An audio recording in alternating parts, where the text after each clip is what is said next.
নমস্কার বন্ধুরা, welcome to my channel Banganamika Bengali recipe. আর আজকে যারা চিকেনের সলিড পিস খেতে পছন্দ করেন না তাদের জন্য এই রেসিপিটা খুব হেলদি অ্যান্ড টেস্টি। ছোট থেকে বড়রা সবাই পছন্দ করবে। তো দেখে নিই আজকের রেসিপি। এখানে সলিড চিকেন পিস ছোট ছোট টুকরো করে কেটে রাখা আছে। আর এই সলিড চিকেনটাই আমি একটি মিক্সিং বোলে নিয়ে নিচ্ছি, আর সঙ্গে অ্যাড করছি কয়েক কোয়া রসুন, আদা কুচি, একটা কাঁচা লঙ্কা। এবার সমস্ত উপকরণ আমি ভালো করে পেস্ট করে নেব। পেস্ট করার পরে দেখো বন্ধুরা, আমার চিকেনটা ঠিক এরকম একটা আটা মাখার পরে যেরকম একটা মণ্ড তৈরি হয় ঠিক সেরকম পর্যায়ে এসছে। এখন এখানে আমি অ্যাড করছি সামান্য একটু নুন দিয়ে ভালো করে একটি চামচ দিয়ে নেড়ে চেড়ে মিশিয়ে নিতে হবে, যাতে পুরো পেস্টটার মধ্যে নুনটা প্রবেশ করে। আমি আস্তে আস্তে চামচ দিয়ে পুরো নুনটা মিশিয়ে নিচ্ছি। আর এখন ফ্রাই প্যানে 2 কাপ মতো জল দিয়ে ভালো করে ফুটিয়ে নিয়েছি।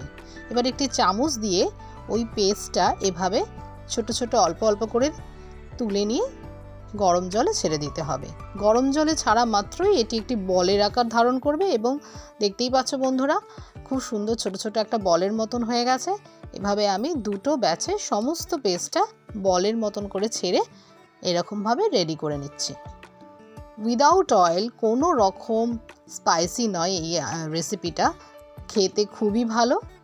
তো এরকম বল যখন রেডি হয়ে যাবে তখন আমি এইটাকে একটি পাত্রে তুলে নিচ্ছি। আর তার সঙ্গে আমি কিন্তু চিকেনের স্টকটাও একটা পাত্রে রেখে দিয়েছি। এবার আবার ফ্রেশ 2 কাপ মতন জল প্যানে দিয়ে অ্যাড করে নিলাম পেঁয়াজ কুচি। এখন অ্যাড করে নিচ্ছি একটু কাঁচা লঙ্কা কুচি, আদা কুচি, তার সঙ্গে একটু সামান্য রসুন কুচি। এবার আমি সবগুলো একসঙ্গে ওই জলের মধ্যে দিয়ে দিচ্ছি। এবার এগুলো একটু সেদ্ধ করার জন্য আমাকে অপেক্ষা করতে হবে। সেদ্ধ হলে পেঁয়াজ, রসুন এবং কাঁচা লঙ্কার সবগুলো একটু আস্তে আস্তে কালারটাও চেঞ্জ হয়ে যাবে, একটু নরম হয়ে যাবে। আর এখন এই সময় দিয়ে দিচ্ছি 1/2 চামচ মতন নুন।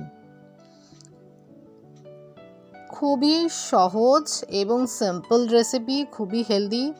আর এই যে চিকেনের স্টকটা আমি সরিয়ে রেখেছিলাম, এটা কিন্তু এখানে অ্যাড করে দিতে হবে, তাতে টেস্টটা খুব ভালো আসবে। এটা কোনো স্পাইসি ডিশ নয়। যারা সলিড চিকেন পছন্দ করেন না তারা বাড়িতে সলিড চিকেনটাকে ঠিক এই প্রসেসে রেডি করে রাখলে খুব ভালো হবে খেতে। এবার একটা ডিম আমি ফাটিয়ে নিলাম, আর সামান্য একটু নুন দিয়ে ডিমটা ভালো করে ফেটিয়ে নিচ্ছি। ডিমটা অবশ্য অপশনাল, আপনারা চাইলে দিতেও পারেন, নাও দিতে পারেন। আরেকটি পাত্রে আমি 1/2 চামচ মতন কর্নফ্লাওয়ার জলে গুলে রেডি করে রেখেছি। এবার ফ্যাটানো ডিমটা আমি আস্তে আস্তে ফ্রাই প্যানে ছেড়ে দেবো, আর হাতা দিয়ে কন্টিনিউয়াসলি আমি এটাকে নাড়াচাড়া করতে থাকবো। দেখতেই পাচ্ছ ডিমটা ওপর থেকে দেওয়ার পরে বন্ধুরা আমি আর কন্টিনিউয়াসলি নাড়ছি, আর ডিমটা খুব সুন্দর আকারে ছড়িয়ে পড়ছে এবং বয়েল হয়ে যাচ্ছে। এবার রেডি করে রাখা চিকেন বলগুলো আমি আস্তে আস্তে দিয়ে দেবো।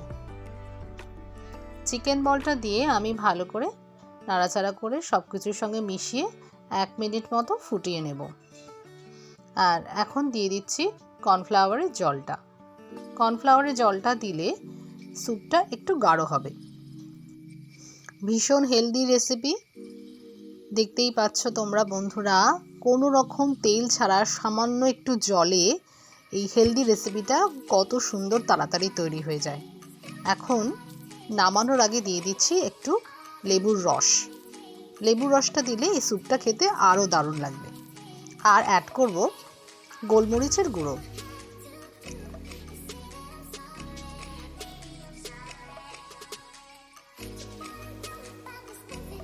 চিকেন বল স্যুপ একদম রেডি। এবার একটি বাটিতে সার্ভ করে নেব। ছোট থেকে বড় সকলের জন্য এই রেসিপিটা খুবই হেলদি। চিকেন বল স্যুপ রেসিপিটা খুবই সহজ এবং ইজি, তো অতি অবশ্যই বাড়িতে একবার ট্রাই করুন। আর আজকে আমার এই রেসিপিটা আশা করছি সবার ভালো লেগেছে। সবাই ভালো থাকবেন, সবাই সুস্থ থাকবেন। আজকের মতন বিদায়, ধন্যবাদ।